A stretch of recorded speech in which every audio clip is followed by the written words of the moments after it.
দর্শক, গত কয়েকদিন থেকে যে আলোচনাটা রীতিমতো টক অফ দ্য কান্ট্রিতে পরিণত হয়েছে এবং জুলাই যোদ্ধা যারা তাদের মধ্যে এক ধরনের আতঙ্ক তৈরি হয়েছে।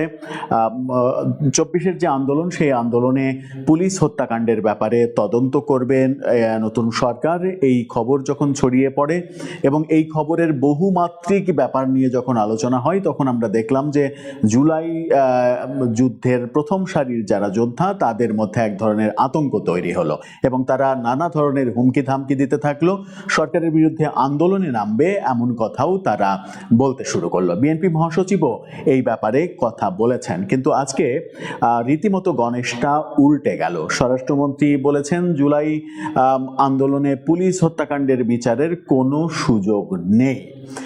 হঠাৎ করে বিএনপির এই ইউটার্ন কেন, কিংবা আদৌ কি এর আগে বিএনপি থেকে ঘোষণা করা হয়েছিল যে জুলাই যুদ্ধে পুলিশ হত্যাকাণ্ডের তদন্ত হবে, বিচার হবে, নাকি গোপন সূত্রের ভিত্তিতে গণমাধ্যমে খবর হয়েছিল এবং সেই খবরেই চাঞ্চল্যের সৃষ্টি হয়েছিল? স্বরাষ্ট্রমন্ত্রী আজকে কি বললেন, কি বোঝাতে চাইলেন? বিএনপি মহাসচিব মির্জা ফখরুল যে কথা বললেন সেটাও কেন উল্টে গেল? চলুন একটু জেনে দেখি, বুঝে দেখি। পুলিশ হত্যাকাণ্ডের বিচার না হওয়ার যে সিদ্ধান্ত সরকারের তরফ থেকে আনুষ্ঠানিকভাবে ঘোষণা করা হলো, এটা কি গতকালকে কোনো ধরনের সমঝোতা হয়েছে, সমঝোতার ভিত্তিতে, নাকি অন্য কোনো কারণে? থাকবেন পলিটিক্স টিভির নিয়মিত আয়োজনে।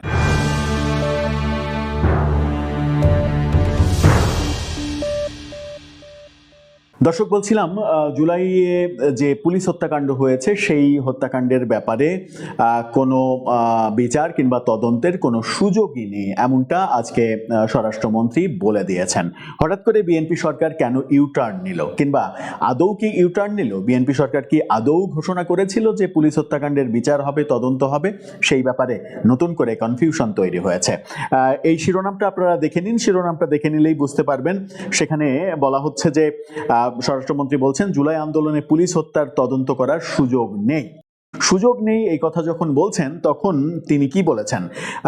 24-এর জুলাইয়ে ছাত্র জনতার গণ অভ্যুত্থানে পুলিশ সদস্যদের নিহত হওয়ার ঘটনায় তদন্তের কোনো সুযোগ নেই বলে জানিয়েছেন সালাউদ্দিন আহমেদ।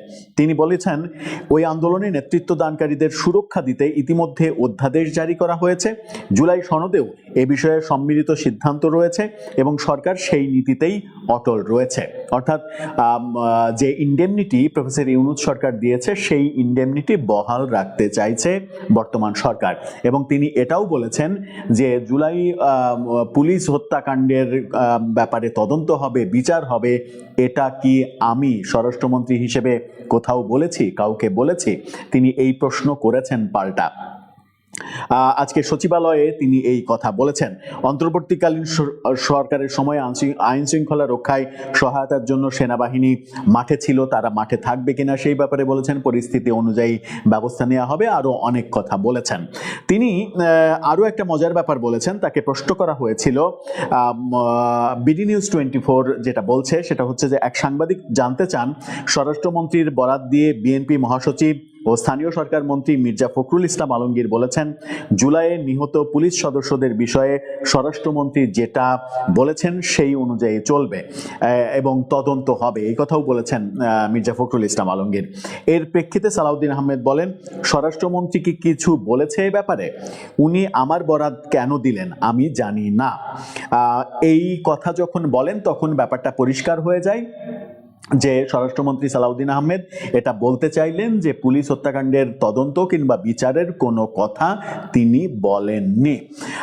এরই মাঝে দুইটা ঘটনা আমরা দেখেছি গতকালকে। সেটা হচ্ছে যে এনসিপির প্রতিষ্ঠাবার্ষিকী এবং ইফতার মাহফিলে প্রধান অতিথি হিসেবে উপস্থিত ছিলেন স্বরাষ্ট্রমন্ত্রী।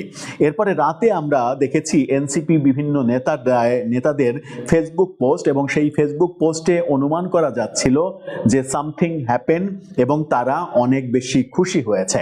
আলহামদুলিল্লাহ লিখে পোস্ট করতেও দেখা গেছে এনসিপি নেতাদের। আমরা দেখেছি যে মাননীয় প্রধানমন্ত্রী জামাতের ইফতার মাহফিলে উপস্থিত হয়েছেন। জামাতের ইফতার মাহফিলে তিনি প্রধান অতিথি হিসেবে উপস্থিত থেকে ইফতার করেছেন জামাতের সঙ্গে। একই দিনে এই দুইটা ঘটনা ঘটেছে। তাহলে কি ব্যাপারটা এরকম হলো যে এনসিপি সরকারকে কিংবা জামাত সরকারকে রিকোয়েস্ট করে এই সিদ্ধান্তের দিকে যেতে বলছে, কিংবা তাদের রিকোয়েস্টেই সরকার তাদের যে সিদ্ধান্ত ছিল সেই সিদ্ধান্ত থেকে ফিরে আসছে? আবার সরকারের যে সিদ্ধান্ত ছিল সেটাকেই আপনি কিভাবে বলবেন? কারণ স্বরাষ্ট্রমন্ত্রী তিনি নিজে বলছেন যে স্বরাষ্ট্রমন্ত্রী হিসেবে আমি কি এই ব্যাপারে কোনো কথা বলেছি? তাহলে প্রশ্ন হচ্ছে, পুলিশ হত্যাকাণ্ডের তদন্ত হবে, বিচার হবে, এই খবর ছড়িয়ে পড়ল কেন? বিএনপি মহাসচিব মির্জা ফখরুল স্বয়ং তিনি বললেন কেন যে এর তদন্ত হবে, স্বরাষ্ট্রমন্ত্রী যেভাবে বলেছেন সেভাবেই হবে? স্বরাষ্ট্রমন্ত্রী যখন বলছেন যে এই ব্যাপারে তিনি কিছু বলেননি এবং এই তদন্ত কিংবা বিচার হওয়ার কোনো সুযোগ নেই, যেহেতু ইনডেমনিটি দিয়ে দিয়েছে প্রফেসর ইউনূস সরকার। কিন্তু প্রফেসর ইউনূস সরকারের নেয়া অধ্যাদেশ কি 133টা অধ্যাদেশ, আরও কিছু আইন, এগুলো কি সবই তাহলে বিএনপি সরকার সংসদে পাশ করতে যাচ্ছে? আরেকটা যেটা প্রশ্ন সেটা হচ্ছে যে পুলিশ হত্যাকাণ্ডের বিচারের প্রসঙ্গ কেন আসছে? সব হত্যাকাণ্ডের বিচারের প্রসঙ্গ কিন্তু আসছে না, আসছে স্পেসিফিক যেগুলো একেবারে উদ্দেশ্য প্রণোদিতভাবে হত্যাকাণ্ড ঘটানো হয়েছে। যেমন সিরাজগঞ্জের এনায়েতপুর থানা জ্বালিয়ে দেয়া, পুলিশ সদস্যদের ভেতরে রেখে পুড়িয়ে দেয়া, হবিগঞ্জে এই যে জুলাই যোদ্ধা মাহাদি তিনি নিজে স্বীকার করেছেন এসআই সন্তোষকে তিনি পুড়িয়ে মেরেছেন। আমরা দেখেছি যাত্রাবাড়িতে ফ্লাইওভারে ঝুলিয়ে রাখা হয়েছে পুলিশ সদস্যকে মেরে। এই ঘটনাগুলো যে ইঙ্গিত দেয় সেই ইঙ্গিতটা দীর্ঘমেয়াদী হতে পারে যদি এই ঘটনাগুলোর বিচার না হয়। বিচারহীনতার সংস্কৃতি যদি সমাজে তৈরি হয় তাহলে যেটা হবে সেটা হচ্ছে দুইটা ঘটনা ঘটতে পারে। একটা, পুলিশের আস্থা ফিরবে না। পুলিশের আস্থা যদি না ফিরে তাহলে বিএনপি সরকার যে 5 বছর ক্ষমতায় থাকবে সেই 5 বছর ক্ষমতায় থাকাকালীন পুলিশকে আস্থায় নিতে, পুলিশই তো মূল বাহিনী সরকারের, সেই বাহিনীকে আস্থায় নিতে সরকারকে হিমশিম খেতে হবে। পুলিশ আস্থায় আসতে চাইবে না। এবং আরেকটা ব্যাপার সেটা হচ্ছে যে সরকারের বিরুদ্ধে ছোট বড় বহু আন্দোলন তো হতে পারে 5 বছরে। বহু আন্দোলন যখন হতে পারে, পুলিশ কিন্তু 2024-এর ওই ঘটনা স্মরণ করবে। ওই ঘটনা যখন স্মরণ করবে তখন তারা এরকম সিদ্ধান্তে যদি চলে যায় যে সরকারের বলাতে আমরা কারোর উপরে চড়াও হব না, কাউকে মারব না, কোনো আন্দোলন প্রতিহত করব না, তাহলে কিন্তু একটা বড় ধরনের বিশৃঙ্খল পরিবেশ তৈরি হবে। সরকার এক ধরনের অসহায় হয়ে পড়তে পারে।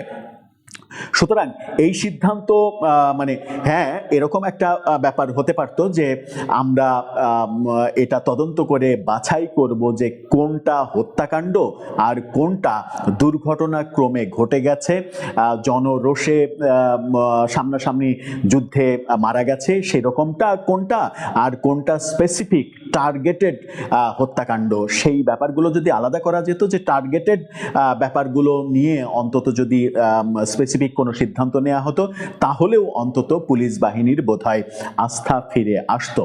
এখন আরেকটা ব্যাপার বলেই শেষ করব, সেটা হচ্ছে যে যদি মনে হয় যে এনসিপি কিংবা জামাতের অনুরোধে এই ব্যাপারে সরকার একটু নমনীয় ভাব দেখাচ্ছে, তাহলে যেটা হতে পারে সেটা হচ্ছে যে পরবর্তীতে 5 বছরে এরকম বহু ইস্যু আসবে যে ইস্যুতে তারা একের পর এক চাহিদা পোষণ করবে এবং সেই চাহিদা বাস্তবায়নের জন্য সরকারকে নমনীয় ভাব দেখাতে হবে।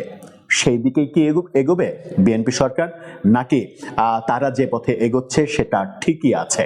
দর্শক, আপনার কি মনে হয়, বিএনপি কি শুরুতেই একটা ভুল পথে গেল, নাকি যে পথে গেল সেটাই তাদের জন্য সেফ ওয়ে?